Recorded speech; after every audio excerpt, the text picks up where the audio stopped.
Drug delivery systems. The method by which a drug is delivered can have a significant effect on its efficacy. Some drugs have an optimum concentration range within which maximum benefit is derived, and concentrations above or below this range can be toxic or produce no therapeutic benefit at all. On the other hand, the very slow progress in the efficacy of the treatment of severe diseases has suggested a growing need for a multidisciplinary approach to the delivery of therapeutics to targets in tissues. Drug delivery system, or the DDS, is defined as a formulation or a device that enables a therapeutic substance to selectively reach its site of action without reaching the non-target cells, organs, or tissues. Drug delivery carriers. Colloidal drug carrier systems, such as micellar solutions, vesicle, and liquid crystal dispersions, as well as nanoparticle dispersions, consisting of small particles of 10 to 400 nanometer diameter, show great promise as drug delivery systems. Pharmaceutical carriers. Letter A is micelles. Micelles form by self-assembly of amphiphilic black copolymers 5 to 50 nanometers in aqueous solutions are of great interest for drug delivery applications. Letter T is liposomes. Liposomes are a form of vesicles that consist either of many, few, or just one phospholipid bilayers. Letter C, dendrimers. Dendrimers are nanometer-sized, highly branched, and monodispersed macromolecules with symmetrical architecture. They consist of a central core, branching units, and terminal functional groups. The core, together with the internal units, determine the environment of the nanocavities and consequently their solubilizing properties, whereas the external groups, the solubility, and chemical behavior of these polymers.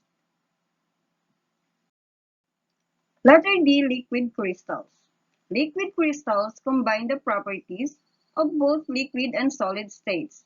They can be made to form different geometries with alternative polar and nonpolar layers. Example, a lamellar phase, where aqueous drug solutions can be included. Nanoparticles. Nanoparticles are particles with at least one dimension smaller than 100 nanometer and with different properties than particles of larger diameters made of the same material. The prefix nano means a billionth. Thus, a nanometer is a billionth of a meter. Nanotechnology is concerned with the creation or manipulation of particles and materials whose minimum dimensions are nanometric through normally less than 100 nanometer. These materials may be produced from the structured organization of groups of atoms and molecules or by reducing macroscopic materials to a nanometric scale. Lastly, the hydrogels. Hydrogels are three-dimensional hydrophilic polymeric networks capable of imbibing large amounts of water or biological fluids. Administration routes.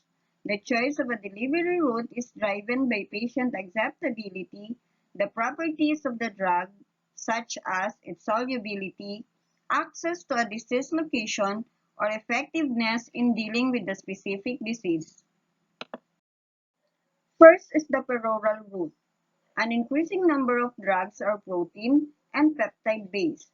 They offer the greatest potential for more effective therapeutics, but they do not easily cross mucosal surfaces and biological membranes. They are easily denatured or degraded, prone to rapid clearance in the liver and other body tissues, and require precise dosing. The second one is the pulmonary route. Pulmonary delivery is also important and is affected in a variety of ways: via aerosols, metered dose inhaler system or the MDIs, powders, dry powder, inhalers, DPIs, and solutions, nebulizers, all of which may contain nanostructures such as liposomes, micelles, nanoparticles, and dendrimers. Letter C is the transdermal route. Transdermal drug delivery avoids problems such as gastrointestinal irritation, metabolism, variation in delivery rates, and interference due to the presence of food. Letter D is the parenteral route. Parenteral routes, intravenous, intramuscular, subcutaneous, are very important. The only nanosystems presently in the market or the liposomes are administered intravenously.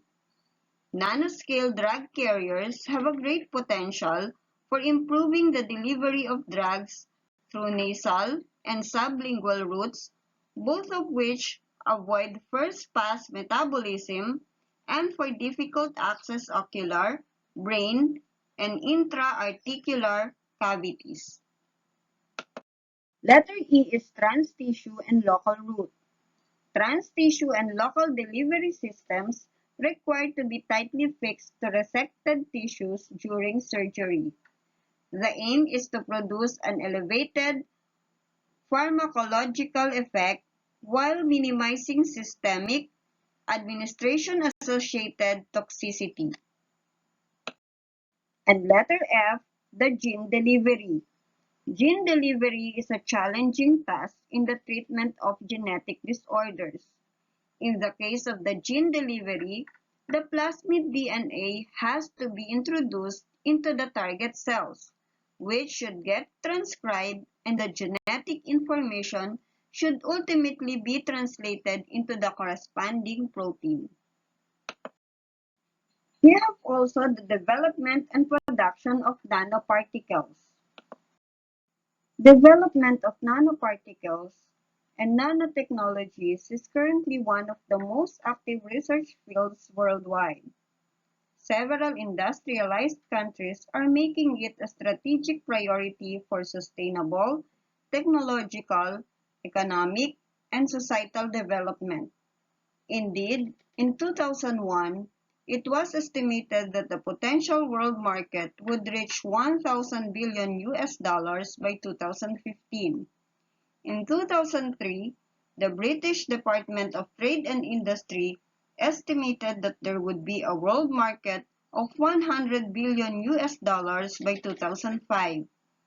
The creation of the US Nano Business Alliance, the Europe Nano Business Association, and the Asia Pacific Nanotechnology Forum, whose shared objective is to commercialize nano products, clearly illustrates the expected magnitude of these markets and the international competition in the field. Quebec is doing likewise via Nano-Quebec.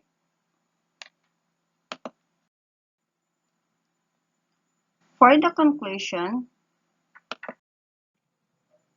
nanotechnologies and nanoparticles represent a promising and fast-growing field. This is principally because a nano-dimensional substance can have physical and chemical properties that are different from those of the same substance with larger dimensions. Indeed, current technological developments in these fields are attempting to take advantage of these unique properties.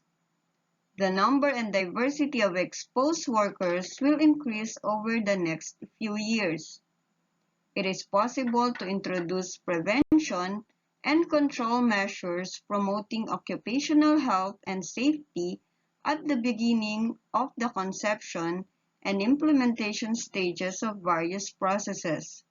Consequently, these measures, if taken right away, can constitute an important asset for the field of nanotechnology. Thank you and God bless. This is Eileen Elder Llosa, Doctor of Philosophy, General Science Education, reporting for Advanced Topic in Chemistry.